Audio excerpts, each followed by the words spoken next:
Queda algo más, pero está con nosotros Roberto Feletti como nuestro invitado para hablar de economía, pero se sale de la vaina, saltaba de la silla, tenía miedo que se caiga de la silla cuando escuchó esto. ¿Cómo se come esto? A mí me preocupa lo que subyace en lo que dice Pichetto, porque Pichetto cuando habla del pobrismo es que nadie se haga cargo de la desigualdad social que hay en la Argentina. Él lo que quiere es culpar a los pobres de ser pobres. Exacto. No que alguien se haga cargo de la desigualdad social y señale a la pobreza como resultado de un sistema socioeconómico injusto. No hablemos de pobrismo, es decir, cada quien es culpable de su destino, como si todos tuvieran las mismas oportunidades. Y eso se engarza con Macri diciendo que es esto de hacer universidad de todos lados, con Vidal diciendo para qué queremos hospitales y los pobres no llegan a la universidad, también lo dijo referido a la universidad. Digo, hay una corriente ideológica que ahora lo expresa más brutalmente Milei o Esper, pero hay una corriente ideológica que tiene que ver con que el Estado no intervenga y cada quien se las arregle como pueda. Sí. Y si no tenés plata para ir a la privada, bueno, es eso. Jodete. Pero no, además jodete. Eso es lo que propone Macri. Si no es decir, es correr lo que fue una tradición en la Argentina desde muchísimos años, de la universidad pública, la laica. garantía de los bienes esenciales, la salud pública, la educación pública, son bienes esenciales. Alguien no elige atenderse cuando está enfermo, por ahí uno elige comprarse una corbata o no, pero atenderse cuando está enfermo no puede ser una cuestión de mercado, de precio. Entonces, si no tengo plata, no te puedes atender, morite. Si no podés educarte, sé un ignorante. Pobre. Claro, bueno, justamente el Estado argentino, su constitución, los movimientos populares como el radicalismo irigoyenista, el primer peronismo, lo que fue el gobierno que orgullosamente me tocó integrar, trataron de generar espacios de igualdad social a partir Roberto, de proveer esos bienes. Hoy se está discutiendo algo exactamente igual, que es la Internet como servicio público. Bueno, porque hoy no necesitas, hoy por ahí podés salir la 1420, claro. La ley que declaraba la escuela primaria gratuita, obligatoria y laica. Bueno, hoy el acceso a la conectividad es obligatorio. Es obligatorio, es un derecho social. ¿Sí? No es un bien de mercado que yo elijo. Porque entonces me doy el lujo de tener Internet. No. No. Estás afuera del mundo. No. No. Pero bueno, esto es lo que hacen. Y mirá cómo le fue. A ver, ¿qué hizo Macri con la educación? A ver, rápidamente. Salario docente en la era Macri, entre 2017 y 2018, bajó 44%. Aumentó la desigualdad del salario base, también entre las provincias. Impresionante. Durante los 4 años del gobierno de Cambiemos, el presupuesto en educación se redujo 35%. 35%. De la UNTREF es el dato. Presupuesto en políticas socioeducativas para 2020 representó solo el 6% de lo que era el comienzo de la gestión de Macri en 2016. Las políticas socioeducativas fundamentales. Presupuesto en infraestructura y equipamiento educativo entre 2019 y 2020 se redujo a menos de 1/3 de lo que era en 2016. Mirá el desastre que hizo Macri en la educación, con la educación pública, en la cual nunca creyó, la cual denostó, se burla y le parece un simulacro. Señores, bueno, ahora volvemos con Roberto Feletti, vamos a cambiar de tema, vamos a hablar de economía, pero la economía y esto es lo mismo, ¿o no, Roberto? A ver, nosotros, corriendo la pandemia, estamos penando.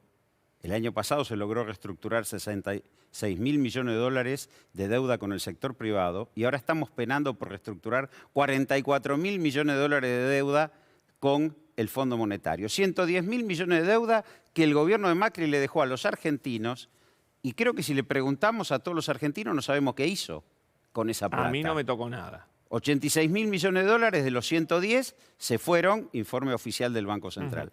Quiero decir, hay cosas que realmente la oposición es lo que dice Cristina. Un poco de humildad y debatan, porque a ver, 44.000 millones de dólares que recibió el Fondo Monetario Internacional supuestamente para estabilizar la economía. Terminaron con inflación del 50, tasa de interés del 70 y una devaluación punta a punta de 10 pesos terminaron en 60, 500%. Digo, ¿cómo? Y la economía se contrajo casi un 5%, 4,5%. Con esos resultados, por lo menos podrían haber acompañado algunas políticas del gobierno, podrían haber tenido un poco más de sensatez en algunas discusiones. No, acá ¿y qué quieren? Y vamos a volver, como dijo Macri, para hacer todo lo mismo más rápido. Nah, una cosa de loco. Roberto, acá el equipo de Desafío 2021 quiere preguntarte también. Pero empiece el que quiere. ¿Qué tal, Feletti? ¿Qué tal? ¿Cómo estás? Le quiero preguntar porque, bueno, usted es un economista reconocido, es un polemista, pero sobre todo es un militante y estamos en una etapa de campaña electoral. Le quiero preguntar, porque es el primer militante destacado al que le puedo consultar sobre esto, si cree que va a tener alguna incidencia en la campaña electoral esta foto que ha trascendido en las últimas horas del presidente de la Nación junto a su pareja en una reunión aparentemente social que habría coincidido con el cumpleaños de Fabiola Yáñez el año pasado, en plena instancia de aislamiento social preventivo y obligatorio. Yo creo que va a ser muy agitada, pero creo que a la hora de elegir y de votar hay otras discusiones que van a estar puestas arriba de la mesa. Digo, ¿por qué razón alguien que nos votó en el 2019 no nos acompañaría ahora e iría a parar de nuevo al voto amarillo, para ponerle un nombre, al voto de Cambiemos? Digo, creo que el gobierno fue muy claro, y creo que el presidente también fue muy claro, en el hecho de asumir esto que hablamos de la herencia macrista más la pandemia y afrontarla con los recursos que había. Y creo que en ese escenario, me parece que hubo algún grado de respuesta, es decir, el gobierno sacó el Estado de la cancha, la contracara de Macri, con los pocos recursos, podrían haber sido más, sí, pero no colapsó el sistema sanitario, no se rompió el sistema alimentario, porque mucha gente tuvo que asistirla alimentariamente, y estamos completando un proceso de vacunación entre los primeros 20 países del mundo que probablemente haga acelerar la recuperación de la economía. Entonces, alguien, ¿por qué no renovaría, aunque sea el voto de confianza, del contrato electoral del 2019? Yo creo que si es desafortunada, sí es desafortunada, pero digo, me parece que no hay que hacer pasar la discusión, no puede pasar la discusión por ahí. Me parece que el ciudadano argentino Están pidiendo también, juicio político algunos. bueno, está bien. Y también y a Macri que, a ver, digo, yo digo esto, algún día alguien va a decirme qué pasó con los 44.000 millones de dólares del fondo, además de la responsabilidad del fondo, ¿no? No pasaron por el Congreso, 8 puntos el PBI no pasaron por el Congreso. No se cumplieron las metas, porque si se hubieran cumplido las metas, Macri ganaba las elecciones. Era plata para estabilizar la economía. No quedaron en las reservas, se fueron. No. Cintia. Bueno, yo creo que no, insisto, creo que hay una renovación del compromiso electoral del 2019 en términos de esperanza. Lo dijo el presidente, no en términos por ahí de concreciones, porque hubo que enfrentar la pandemia y porque además hay una herencia tremendamente pesada que limita las herramientas. Todos los gobiernos conservadores lo que hacen es endeudar al Estado para quitarle a los proyectos populares una herramienta para trabajar, porque lo encuentran quebrado. Sí, esto es un dato. En todo caso, el presidente deberá dar explicaciones, no imagino, si pasaba por ahí, en qué condiciones, en qué contexto de esta foto. Le pregunto, o pedir disculpas, no sé, le pregunto por otro tema agitado, que es el tema inflación, ¿no? ¿Cómo analiza? Hoy novedades, ¿no? Claro, hoy novedades, aunque muestra un desaceleramiento a la inflación. ¿Estamos, en qué condiciones estamos en qué panorama, digo, estamos con este desaceleramiento? Bueno, eso me preocupa mucho más que la foto, digo, que me parece que la inflación, a ver, la inflación es un tema que también muestra que hay una oposición que no es empresarial, no es política, que es empresarial, que está cuestionando el programa de gobierno en ese punto.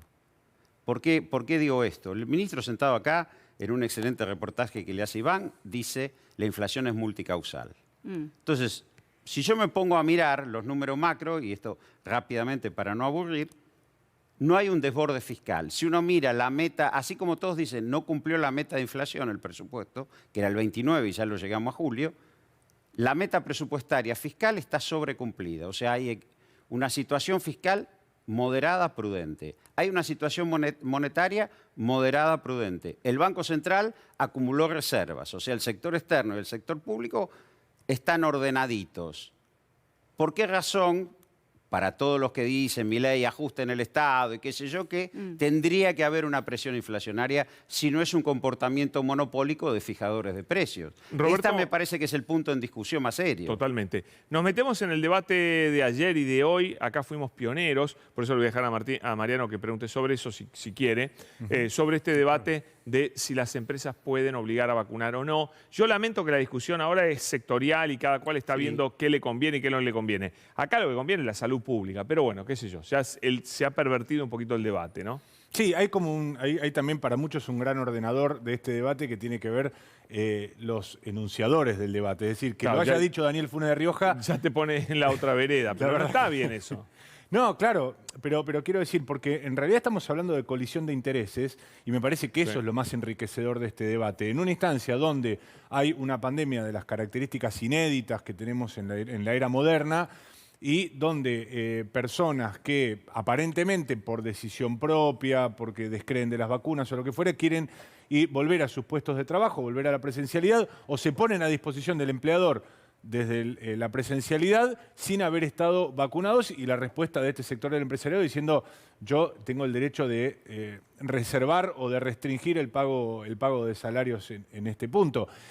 Hay un tópico que es la salud pública, que tampoco deberíamos soslayar, pero al mismo tiempo hay un derecho individual a preservar. A ver, y estando en el Senado bonaerense en estos momentos, digo, estamos retornando paulatinamente a la presencialidad, ¿verdad? En los lugares de trabajo. Hay trabajadores que me dicen, ¿yo por qué tengo que compartir mi oficina con alguien que, al no estar vacunado, se puede convertir en un propagador de un virus en su versión más fuerte? Porque justamente Mortal. un virus que es letal en su versión más potente. Porque yo me tengo que sentar por ahí en un escritorio, compartir 6 horas, 7 horas, 8 horas, lo que fuera, aún con los protocolos, con el barbijo, con alguien que puede ser un propagador de la versión más potente del virus, por no vacunarse. Ese derecho individual colisiona con salud pública. Digo, hay una responsabilidad colectiva. Esto se está planteando ahora que estamos paulatinamente las dotaciones aumentando, volviendo a la presencialidad. Y bueno, y hay esa preocupación, No en vano, en otros países piden el carnet de vacunación, los límites en los espectáculos. Digo, me Claro, pero parece probablemente también esta discusión se eleva de tono porque hasta ahora no hay una definición concreta y normativa desde el gobierno, aunque en el último DNU, como lo contamos ayer, Pablo, el gobierno le da validez y le da mayor jerarquía a esta resolución que decía que los trabajadores y los empleadores tienen que acudir de buena fe a esta etapa de la pandemia. Pero la verdad que estaría faltando, o Pero hay creo que el gobierno no lo va a hacer, preocupación. una normativa específica sobre esta Hay materia. preocupación. Y cedérselo a los empresarios es algo que ya el jefe de gabinete descartó hoy. Pero a ver, no puede haber libertad individual en propagar un virus que es letal. Yo tengo mis derechos individuales. Ahora, yo tengo derecho a circular, como se decía, tengo derecho a esto. Ahora, lo que no hay derecho es a contagiar a otro de un virus que puede ser letal. Y todos sabemos que ese riesgo existe en el contacto estrecho. Entonces, me parece que esta es una discusión no menor de salud pública. Y llegó el día que íbamos a encontrar a Roberto Feletti cerca de Daniel Funes de Rioja. Es algo que no me esperaba, ¿eh? No así. Qué chicanero que es Mariano Martínez. No así, Qué no así, chicanero que- no planteando que le restrinja. Claro, Yo no desde lo sancionatorio, Yo soy que es lo- absolutamente enemigo que haya cualquier sanción sobre el salario de los trabajadores. Absolutamente. Entonces, sí, lo que creo, insisto, además, parado del lugar de los trabajadores. Yo voy a compartir mi oficina o mi lugar de trabajo, una fábrica, con alguien que no está vacunado. Asumo un riesgo sobre mi salud. Claro, un trabajador, no el dueño de la No, empresa. el dueño de El la- dueño de la un empresa probablemente no se vaya a contagiar. Tal vez el tema sea que se empieza por la reducción de salarios, como planteo, ¿no? Bueno, Porque eso todo- no. Claro, bueno, por yo eso ese dije es el no. plan- Ahora, No, es hay que legítimo el planteo. charlar, hay que discutir, pero no dejarlo pasar. Pero es ¿no es legítimo el cierto? planteo de un trabajador, de decir, ¿por qué yo comparto mi oficina o mi entorno en una fábrica con alguien que potencialmente puede, porque no está protegido y disminuir la carga viral, me puede contagiar o puede ser un propagador de un virus? Eso Totalmente. comparto instalaciones sanitarias, comparto escritorios, ¿por qué tengo que exponerme? Claro, lo que dicen en el gobierno por lo bajo y en la CGT un poco más taxativamente es que suena perezoso, si se quiere, por parte de la Unión Industrial, acudir rápidamente a un planteo sancionatorio, cuando en realidad hay un montón de instancias No, previas yo no donde comparto el planteo deberían de la Unión sentarse Industrial, los empleadores y convencer, alentar, supuesto. estimular. El consenso que Sí, se sí. necesita. Ahora, cuando yo era chico, iba al colegio primario, me pedían el carnet de vacunación. No te dejaban entrar. Seguro. La vacunación antivariólica, Sí. la BCG. Era obligatoria, esa es la diferencia, ¿no? Sobre todo con la de la tuberculosis. Lo que era pasa es que acá hay una trampa. la BCG. Hay una trampa. Te dicen que no es obligatoria. Es verdad, no puede ser obligatoria porque todavía no tiene un tiempo X de Claro, por las uso. aprobaciones de emergencia. Pero al además. mismo tiempo es mucho más importante hoy la vacuna del COVID que todas esas que sí son obligatorias. Fíjate lo que es Pero el no se absurdo, hubiera, ¿no? no se hubiera reducido y No, tristemente, estaríamos- entre otras que le podemos facturar al gobierno de Cambiemos, tristemente la suba de algunas enfermedades epidémicas, pero la reducción de la tuberculosis y los brotes de contagio no se hubieran reducido No, sin la totalmente. masividad de la vacunación. Sí, sí. Roberto, gracias, siempre es interesante escuchar. Te vemos, no me olvido, todos los domingos en Caníbales, a las 11 de la noche. Podría pasar el aviso. Con unos nenes ahí que, mamita querida, bueno, si vos te metés en ese programa... Y, problema viste, tuyo. yo, Nosotros, yo hago el esfuerzo. Ahí es picante, no nosotros, esos Nah, son picantes. yo hago el nosotros somos esfuerzo. corderos de Dios al lado de esos muchachos. Bueno, gracias Roberto No, Feletti. gracias a usted Un por la gran gusto. invitación. Nos vamos a ir a la pausa.